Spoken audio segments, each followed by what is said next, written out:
And all is set for that movie to be premiered at Silverbird Cinemas and then Accra malls. That's the West Hills malls in Ghana would have the privilege to do that. And before I tell you exactly what's in that movie, just stay there and let's watch this. How could George do a thing like that? Politics is a game. Our own party is ruling and we cannot eat. I am not pitching you against anybody, Margaret. So listen, Are you aware you're talking to the president of the nation? oh, shut up. The president of this nation? Keep quiet, Desmond. Get out of my house. I said get out of my house. Get out! If you think that I will sit down here and wait for you forever, then you're mistaken. Presidents rule people. But here, you are ruled by power brokers like me. I see. It's about time we told the hard truth.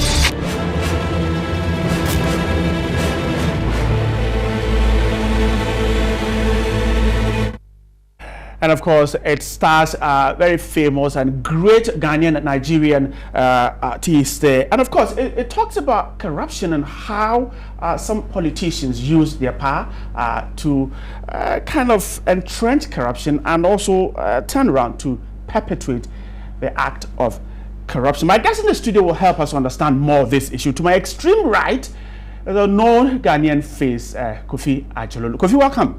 Thank you. Are you under pressure? Actually, as far as this film is concerned, seriously under pressure. You're under pressure. All right. Let's see how you'll be able to deal with the pressure. And then next to him is a beautiful Nigerian goddess, Ngozi Ezeonu. Yes. Welcome. Thank you.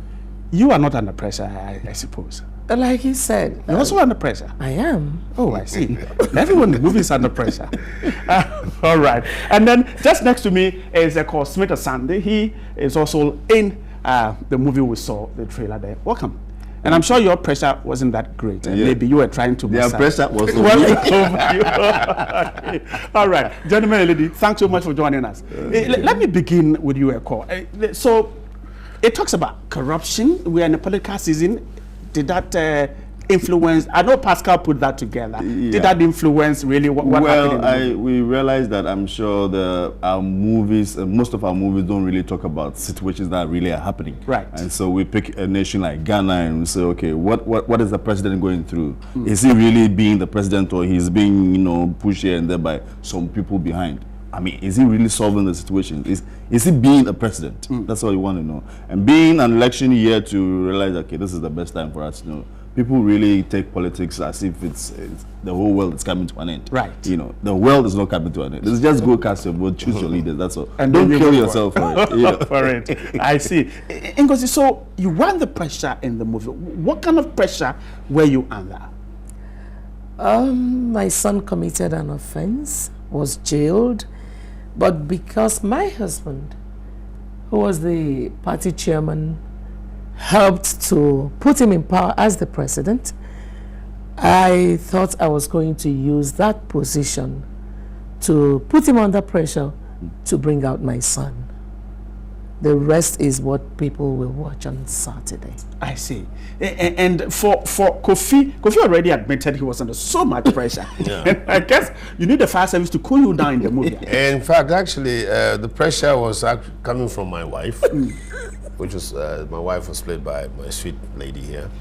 And as she earlier on said, she actually pressurized me, and that resulted into a lot of controversy at home, just to make sure that the young man who was groomed by me to become the president of the country, we pressurized him to make sure that our son gets released, or he uses the presidential pardon, whatever. And so the controversy around the whole matter, the twists and turns, the intrigue, as directed by Pascal Amanfo, a very good director, makes the film quite an interesting film to watch, especially with as you earlier on said, the times in which we find ourselves.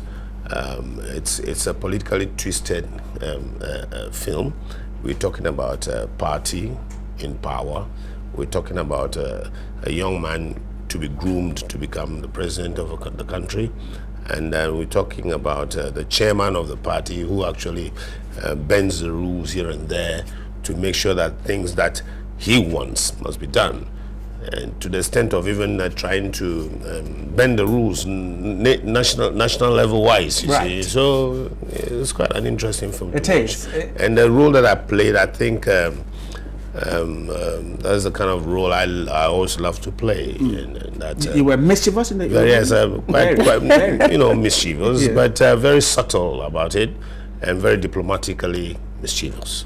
Ngozi, how would you describe your role in the movie? Was it that difficult? No, it wasn't. It was like playing the role of a mother in a very, would I say subtle? No, not subtle. No. Not subtle, but it's something I'm used to, so it wasn't difficult. A mother who actually loved the son. Loved the son. And want to see him I would out do of jail. anything Yes. to bring him out. How would you, for instance, let me put this question to a court. Those will be part of the premiere, and of course, those who want to watch the movie, what would attract them? You see, sometimes we look at, let me always relate it to what happening these days. We'll take a look at the presidents that come and go, and everybody will pick a phone, and because of social media would lambast the president has done that, NHIS is not going well, they will give it to him, roads are not good, they will give it to him. They forget that people are really pulling him here, and the makers, the king makers, you know. And so sometimes he will come and say that, oh yeah, we have finished this road at the Volta region, you have finished this hospital is being built. It's because of information he's getting. Perhaps he's not being able to even go there to ascertain whether it is there, but happenings that are going on in the system is what you come to see. Sometimes we don't really have to blame the presidency, because the information he's getting is what he's laying out. And if the people who are making him the president say, go and say this, otherwise you have yourself to be blamed, you know, then you go and say, you know, and so it would depict really what's happening in the around the politics that we see. Yeah. Yes.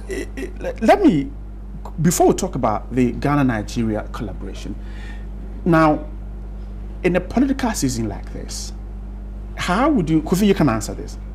How would you react to those who say that, well, this movie perhaps has something to do towards pushing support either for the opposition or for the ruling government? No. It's got nothing to do with that. I've really, as I said, it's quite an interesting movie. Although it's politically twisted, we're not talking about opposition or government in power or that sort of thing. We don't want to give out the story, but as I said, it's about a party making sure that they are in government, and the characters, most of the characters are like myself as the chairman of the party, the way some of these people, they are the kingmakers, and the way they sometimes bend the rules and twist the arms of the president and things like that, to the extent that the president can even get so much frustrated. Do you know that some presidents drink whiskey and they get so frustrated, they drink and drink and drink in their residences so much that they can't even think of anything, they just keep drinking. There are records of presidents sleeping in aircraft because... Yes, I mean, it happens. So presidents, like Eko said, are so much pressurized that those of us out there don't know. You see, so I'm not saying this because opposition, somebody's in opposition or somebody's in power, no. Because opposition can also come into power at any time. So if you are president or you are in opposition, you are preparing yourself to be a president, you should be ready. Don't think that's all. It's not rosy. Because this situation that is in this particular film can befall any president at any time. I see. Yes. Ngozi, would you want to talk about the setting of the movie, where it was shot, and what perhaps viewers would want to see? We had beautiful locations. Everything was shot in Ghana here. Yeah, we had beautiful locations, beautiful actors, beautiful director, and we worked like a family. Yes. That has always been the case. I'd like to make mention of the fact that we had we introduced one gentleman, very nice man, former colleague of mine who still, I would rather say we are still colleagues, Tommy and Enforcing. Our own Tommy and Enforcing. Oh, he's in the movie? Yeah. He's in the movie. Our own Tommy and Enforcing is Tommy acted, and yes, he did. It was great, you know. So, Tommy, if you're out there, please, I want to see you on Saturday. So, Echo, let's get ready to wrap up the conversation. What's up for the premiere on Saturday? When you say what's up, what exactly do you I mean, what's happening by way of activities to get people? Well, simultaneously, Crown Mall Silver's bed will show it, and the West Hill Mall will also show it 6:30 and 9:30. Most of the actors will start from the Accra Mall. We will have the usual red carpet, picture taking. All our fans can come and join us. When we finish with Accra Mall, we will drive straight to the West Hills Mall, and then we also take pictures with our fans there, so that we share the cake equally. Kofi, your last words. I give Ngozi the last words, but you do yours first. Anyway, they know me. They know me. So what you do? And I always say thanks so much to all my fans out there, and I always pray that the producers will also come out to do their best by making sure that the business goes on. I want to thank all my fans, or our fans, for helping us move the industry to this level as we find it. And I also pray for us all that we keep ourselves in business. Because your final word, but quickly before you do that, Nigeria-Ghana collaboration is working effectively? It is working effectively. Yes, what I really like about it is the collaboration of two cultures. It's really helping us build a better African entertainment industry. I think we just saw the Nigerian Vice President, now an in-law of Ghana. His son got married to our daughter. You see what I mean? I'm sure it's from that. Thanks so much for joining me this morning, Kofi, Ngozi, and Echo. And of course, the great day is Saturday, and all roads is leading to either the West Hills Mall or the Silverbirds. You can be part of that great premiere. Thanks once again for coming. Thank you.